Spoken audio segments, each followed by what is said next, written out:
NIA की कार्रवाई, बता दें आपको, मानव तस्करी का आरोपी गिरफ्तार किया गया है। त्रिपुरा का रहने वाला है जलील मियां। रोहिंग्या की तस्करी से जुड़ा है ये मामला। जलील मियां पर था 1 लाख का इनाम। तो एनआईए ने कार्रवाई की है और मानव तस्करी का आरोपी गिरफ्तार किया गया है। त्रिपुरा का रहने वाला बताया जा रहा है जलील मियां। रोहिंग्या की तस्करी से जुड़ा है ये मामला। जलील मियां पर था 1 लाख रुपए का इनाम। तो एनआईए ने ये बड़ी कार्रवाई की है। मानव तस्करी से जुड़ा ये मामला है। मानव तस्करी करने वाले एक इंसान को गिरफ्तार किया गया है। तो पटना में एनआईए ने ये बड़ी कार्रवाई की है। जलील मियां जिसे गिरफ्तार किया गया है, जलील मियां पर 1 लाख रुपए का इनाम था।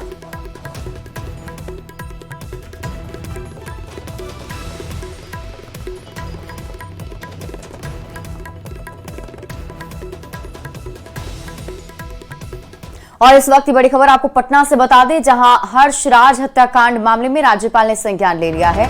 राज्यपाल ने कड़ी कार्रवाई के आदेश दे दिए हैं। पीयू के वीसी, डीएम और एसएसपी को तलब भी किया गया था।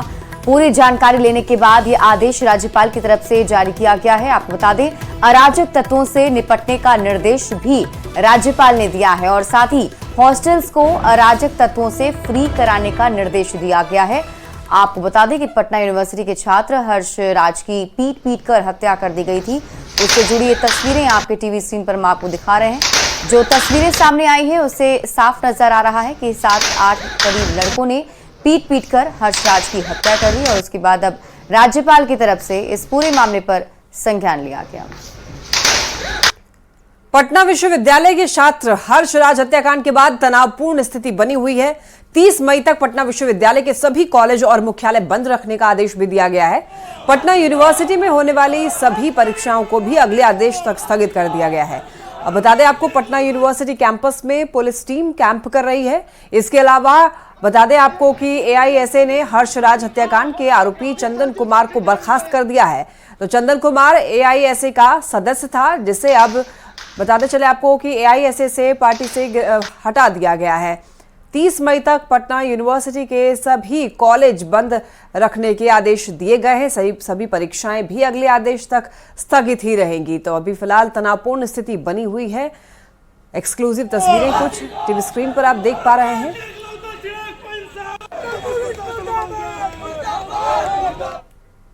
और बिहार में चमकी बीमारी को लेकर स्वास्थ्य विभाग अलर्ट मोड पर है। मुजफ्फरपुर के अलावा गोपालगंज और मोतिहारी के 3 बच्चे एईएस बीमारी से पीड़ित हैं।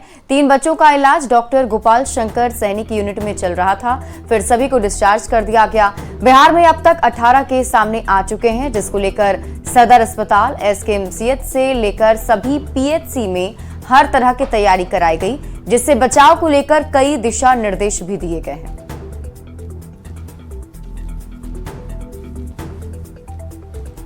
से लेके अप टू डेट आज तक है। हमारे पास जो श्री कृष्णा मेडिकल कॉलेज से रिपोर्ट आया है, इसमें टोटल 18 केस मेडिकल कॉलेज में अभी तक प्रतिवेदित हुए हैं, जिसमें से 10 केस मुजफ्फरपुर जिले के हैं। उन 10 केस में से सारे केसेस सही सलामत होकर डिस्चार्ज होकर अपने घर जा चुके हैं। जहाँ जहाँ के भी केस हैं, सारे प्रभारी को बोल दिया गया है, वो अपने देख रेख में उसका फॉलोअप रेगुलरली कर रहे हैं और करवाया जा रहा है।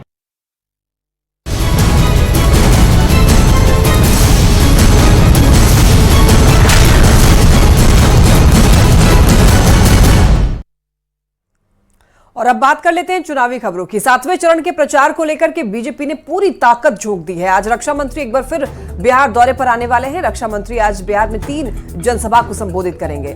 बता दें, रक्षा मंत्री काराकाट, बक्सर और बख्तियारपुर में जनसभा को संबोधित करेंगे, जहां वो एनडीए उम्मीदवार के लिए वोट मांगेंगे। तो एनडीए उम्मीदवार के पक्ष में चुनाव प्रचार करने के लिए काराकाट, बक्सर और बख्तियारपुर में चुनावी जनसभा करने वाले हैं रक्षा मंत्री राजनाथ सिंह।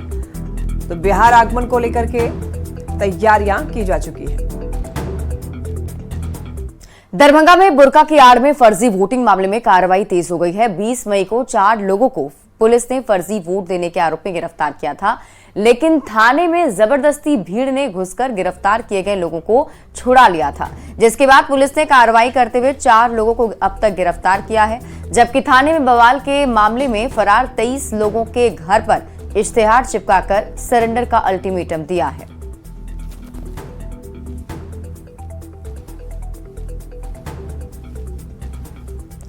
तो आपको बता दें कि 20 मई को वोटिंग के दौरान बवाल हुआ था और उस दरमियान खबर सामने आई थी कि बुर्के की आड़ में कुछ लोग फर्जी वोटिंग कर रहे थे और उन सभी को गिरफ्तार किया गया था, जिसके बाद भीड़ ने थाने के अंदर घुसकर बवाल मचाया था और सभी जो गिरफ्तार किए गए लोग थे उन्हें छुड़ा लिया था। के बाद तो लगा कि कहीं वीरान जगह पे हम आ गए हैं। घरों में दुकानों में ताला लटका हुआ है।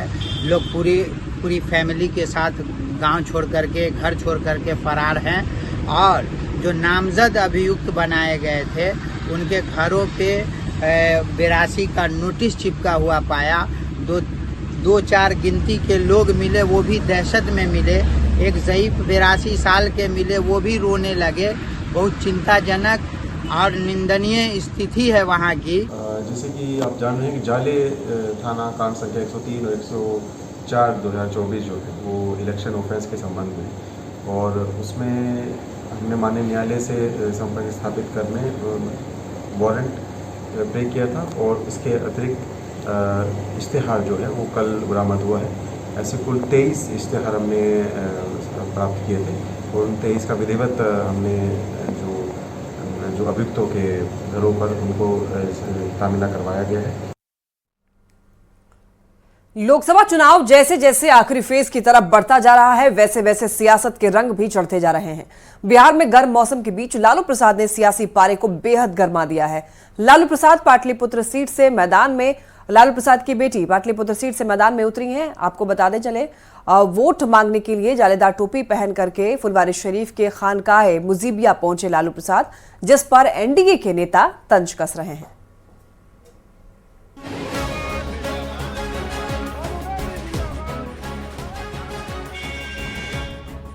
लालू प्रसाद जहां चल दिए, जो कह दिए वो सियासत की खबर बन जाती है। मंगलवार को वे पाटलिपुत्र लोकसभा सीट से अपनी बेटी मीसा भारती के लिए मैदान में कुछ इस अंदाज में उतरे। लोगों से वोट मांगा, पर लालू प्रसाद के वोट मांगने का अंदाज और उनकी जालीदार टोपी खबर बन गई। वो फुलवारी शरीफ के खानकाहे मुजीबिया पहुंचकर बेटी मीसा भारती को जिताने के लिए लोगों से अपील कर रहे थे। मीडिया के सवालों पर लालू प्रसाद ने दावा किया कि 4 जून को इंडी गठबंधन की सरकार बनेगी। उन्होंने पीएम मोदी पर भी इस दौरान तंज कसा। मोदी गए, अब मोदी बोल रहे हैं कि हम अवतार हैं, अवतार के पैदा किए हुए नहीं है, अवतार हैं। लालू जी 4 जून को क्या होगा? सरकार हम लोग का बनेगा। लालू प्रसाद जब फुलवारी शरीफ के खानकाहे मुजीबिया पहुंचे तो वे जालीदार टोपी लगाए हुए थे। उनकी टोपी को लेकर बीजेपी ने तंज कसा है। केंद्रीय ग्रामीण विकास मंत्री गिरिराज सिंह ने कहा कि 4 जून के बाद लालू प्रसाद परमानेंट मस्जिद में जाकर नमाज पढ़ेंगे। उनको रिजल्ट निकलने के बाद देश के प्रधानमंत्री भारतीय जनता पार्टी एनडीए को 400 के पार आएगा और इंडी महागठबंधन, राहुल गांधी तो विदेश भागेंगे, लालू जी आज खनका में जाके टोपी पहन रहे हैं, अब परमानेंट मस्जिदे में जाके नमाज पढ़ेंगे। 4 तारीख के बाद पेटकुनिया देंगे। लोग को बुड़बक ना बनाए। अब लालू जी के पास वोट बाट नहीं खे, एक गो वोट बा, टोपी पहना वोट ला। पाटलिपुत्र सीट के लिए लालू प्रसाद के प्रचार के तरीके पर जेडीयू ने सवाल उठाते हुए कहा कि 4 जून को परिवारवाद की पॉलिटिक्स पर ताला लग जाएगा। हम लोग तो शुरू से मुख्यमंत्री जी बोल रहे हैं कि परिवार के बाहर कभी सोचा ही नहीं।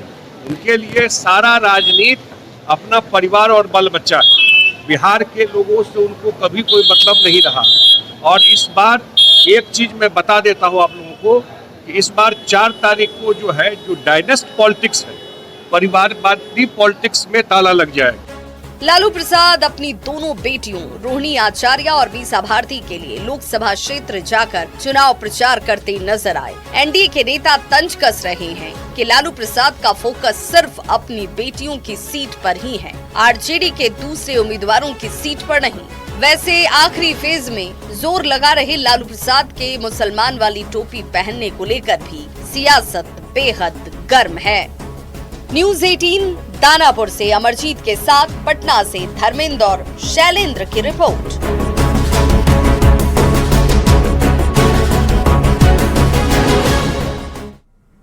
सियासत में कब कौन दुश्मन बन जाए कौन दोस्त, ये कोई कह नहीं सकता है। भोजपुरी सिने जगत के दो सुपरस्टार पवन सिंह और खेसारी लाल यादव की सोशल मीडिया पर तकरार और फिर पवन सिंह की सियासत में एंट्री के बाद खेसारी की दोस्ती की तस्वीरों से ये सवाल उठ रहे हैं कि आखिर ये रिश्ता क्या कहलाता है।